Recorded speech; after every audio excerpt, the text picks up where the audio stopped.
Friends, பூங்காற்று திரும்புமா என்ற எபிசோடில் என்ன நடக்கலாம் அப்படிங்கிறத பற்றி பார்க்கலாம். இன்றைக்கான எபிசோடு இன்ட்ரெஸ்டிங்கான சுவாரஸ்யமான எபிசோடாக இருந்தாலும் நம்ம டேரக்டரு அடுத்து நிறையா சர்ப்ரைஸ்லாம் கொடுக்க வேண்டியது இருக்குது. அப்படிங்கிறதுனால இன்றைக்கான எபிசோடில் ஒரு பாதிக்கு மேலே ஒரு பாட்டு அப்படி இப்படிங்கிற மாதிரியே ஓட்டிட்டார். இருந்தாலும் இன்றைக்கான எபிசோட் ஸ்டார்டிங்கில் பார்த்தோம் அப்படின்னா, இப்போ ஆனந்தி ரூமுக்கு வராங்க. அங்கே வீரா வெயிட் பண்ணிக்கிட்டு இருக்காங்க.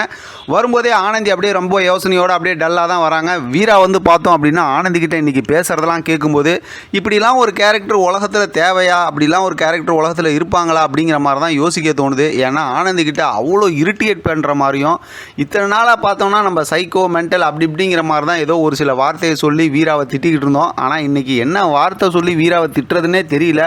அப்படிப்பட்ட வார்த்தைகளை பயன்படுத்தி ஆனந்திக்கிட்ட பேசுகிறாங்க. சரி, இப்போ கதைக்கு வருவோம். என்ன பேசுகிறாங்க அப்படின்னா, என்ன ஆனந்தி ரொம்ப டல்லாக இருக்கிற, என்னை ஏதாவது கெட்டவன் சொல்லி ப்ரூவ் பண்ணுறதுக்கு ஆதாரத்தை தேடிக்கிட்டு இருக்கியா அப்படிங்கிற மாதிரிலாம் சொல்லி ஸ்டார்ட் பண்ணுறாங்க. அதுக்கப்புறம் நான் உலகத்தில் இருக்க எல்லாத்துக்கிட்டையும் நல்லவனாக நடந்துக்குவேன். ஏன்னா அவங்க அப்பா போய் நான் ஷூட்டிங் எடுக்கிற இடத்தெல்லாம் விசாரித்தாங்க. எல்லாரும் என்னை ரொம்ப நல்லவங்கன்னு சொன்னாங்க. நான் நல்லவன் தான், ஆனால் ஒன்றையை தவிர அப்படிங்கிற வார்த்தையை சொல்கிறாங்க. அதை வந்து என்ன தான் சீரியலில் ஒரு விஷயமாக பார்த்தாலுமே அப்படியே கேட்கும்போது அந்த டைலாகை வந்து இப்படிலாம் ஒரு ஆள் இருந்தாங்கன்னா அப்படியே என்ன பண்ணுறது அப்படிங்கிற மாதிரி தான் யோசிக்க தோணுது. அதுக்கு அவங்க சொல்கிற ரீசன் என்ன தெரியுமா? ஏற்கனவே நம்ம இந்த சீரியலை தொடர்ந்து பார்க்குறவங்களுக்கு தெரியும், கதையை பார்க்குறவங்களுக்கு, ஒய்ஃப்னா நான் என்ன வேணால் பண்ணுவேன், அதனால தான் இப்படிலாம் நடந்துக்கிறேன் அப்படிங்கிற மாதிரி சொல்கிறாங்க. இப்போ அதே வார்த்தையை ஆனந்தி சொன்னாங்கன்னா எப்படி இருக்கும்? அந்த மாதிரி தான் இருக்குது. அப்படியே இரிட்டேட்டாக இருக்குது செம்மையாக. இந்த மாதிரி கேரக்டர்லாம் உலகத்தில் இருப்பாங்களா? அப்படி இருந்தாங்கன்னா அவங்களுக்குலாம் என்ன சொல்யூஷன் அப்படிங்கிறத கொஞ்சம் அழகாக காட்டியிருந்தாங்கன்னா, டேரக்டர் காட்டினாருன்னா ரொம்பவே நல்லாயிருக்கும். ஏன்னா அந்த மாதிரி செம்மையாக டென்ஷன் ஆகிடுச்சு. அப்படியே அடுத்து பார்த்தோம் அப்படின்னாக்கா, இப்போ இதெல்லாம் முடிஞ்சதுக்கப்புறம் அதோட அப்படியே அதாவது வந்து குமரன் வந்து அப்படியே ஃபீல் பண்ணிட்டு உட்காந்துருக்க மாதிரி காட்டுறாங்க. ஏன்னா வந்து ஆனந்தி என்னன்னு சொல்லி போய் பார்க்கும்போது உடம்பு சரியில்லைன்னு குணவதி சொன்னாங்கல்ல, அதனால் அதை காட்டுறாங்க அப்படியே அந்த சீனை.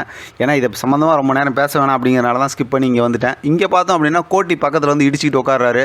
நம்ம கோட்டி கேரக்டரை எப்படி தான் நம்ம டேரக்டர் செலக்ட் பண்ணாருன்னே தெரில. அடாடா அப்படி ஒரு அட்டகாசமான ஒரு உடல் மொழியோடு காமெடி பண்ணுறாரு. அவர் அந்த பாடி லாங்குவேஜ்னு சொல்லுவாங்கள்ல, அந்த பாடி லாங்குவேஜில் அப்படியே அசத்துறாரு போட்டு. அப்படியே பார்த்தோம் அப்படின்னா குமரனை வந்து சமாதானப்படுத்தி என்ன ஏதுன்னு விசாரித்து கடைசியில் தெரிஞ்சுக்கிட்டு, நீ இப்போ ஆனந்திக்கு ஃபோன் பண்ணு அப்படிங்கிற மாதிரி சொல்கிறாங்க. ஃபோன் பண்ணி இந்த மாதிரி அந்த மாதிரின்னு சொல்லிட்டு நம்ம அப்படி ஒரு படத்து டைலாகை பேசி ஃபோன் பண்ணி விசாரிக்க சொல்கிறாரு. ஃபோன் பண்ணி விசாரிக்கும் போது அவங்க வந்து கொஞ்சமாக பேசிட்டு இந்த மாதிரி தலைவலிக்குதுன்னு சொல்லி வச்சிடறாங்களா, உடனே ஃபீல் பண்ணுறாரு. அதுக்கும் பார்த்தோம் அப்படின்னா கோட்டி சமாதானம் சொல்லி, அதெல்லாம் ஒன்றும் இருக்காது, ஆனந்தி உங்கள்கிட்ட நல்லா தான் பேசுவாங்க அப்படிங்கிற மாதிரி சொல்லி குமரனை வந்து சமாதானப்படுத்திடுறாரு. அடுத்து சாப்பிட போயிடுறாரு. எந்திரிச்சு சாப்பாடு சத்தம் கேட்டதுமே இப்போ ஆனந்தி யோசனையோடு உட்காந்துருக்காங்க. வெளியில் பார்த்தா வீரா தூங்கிட்டு இருக்காங்க. இப்போ அவங்க அண்ணன் மனோகர்னு சொல்லி ஒரு கேரக்டர், இப்படி ஒரு மென்டல் கேரக்டர் வேறு வச்சுருக்காங்கல்ல, இந்த கேரக்டர் வராங்க.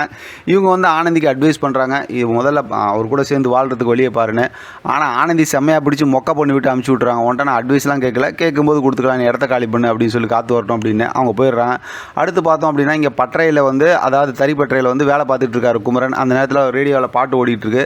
அப்போ பார்த்தோம் அப்படின்னா அப்படியே கனவுல வந்து ஆனந்தி சாப்பாடு எடுத்துகிட்டு வர மாதிரியும், அதுக்கப்புறம் இவங்க 2 பேரும் டான்ஸ் பண்ணுற மாதிரியும் இப்படின்னு சொல்லிட்டு அதுதான் பாதி எபிசோட்டாக ஓடுது. அதை தான் நான் ஆரம்பத்தில் சொல்லியிருந்தேன். நம்ம டேரக்டர் வந்து இன்றைக்கான எபிசோடில் நம்ம குமரன் ஆனந்தி வந்து அழகாக காட்டிட்டாங்க அப்படின்னு சொல்லியிருந்தாலும் அதுதான் செம்மையாக டான்ஸு பாட்டுன்னு சொல்லி ஒரே அதகலப்படுத்துகிறாங்க.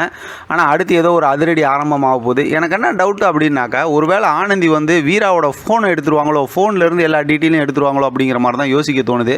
ஏன்னா வீராவோட ஃபோனில் எல்லா தில்லாலங்கடி வேலையும் உள்ளுக்கு இருக்குல்ல, அதனால் அப்படி தான் எடுத்துருவாங்கங்கிற மாதிரி யோசிக்க தோணுது. இன்றைக்கான எபிசோடு செம்ம என்ஜாயாக இருந்தாலும் ஆரம்பத்தில் பேசுனது இரிட்டேட்டாக இருந்துச்சு, அதுக்கப்புறம் சுவாரஸ்யமாக இருந்துச்சு. இதை பற்றின உங்களோட கருத்து கமெண்ட் பாக்ஸ் தெரியப்படுத்துங்க. தொடர்ந்து ஆதரவு கொடுங்க. தேங்க்யூ ஃபார் வாட்சிங்.